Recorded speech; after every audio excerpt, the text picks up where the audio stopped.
இயேசுவின் அன்பு இதயங்களுக்கு காலை வணக்கம். இந்த நாள் உங்களுக்கு ஆசீர்வாதமாக அமைய வாழ்த்துக்கள்.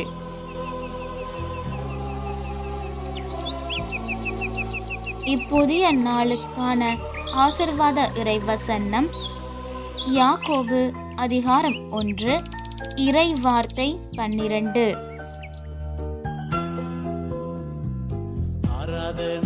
தம் மீது அன்பு கொள்வோருக்கு கடவுள் வாக்களித்த வாழ்வாகிய வெற்றி வாகையினை அவர்கள் பெறுவார்கள்.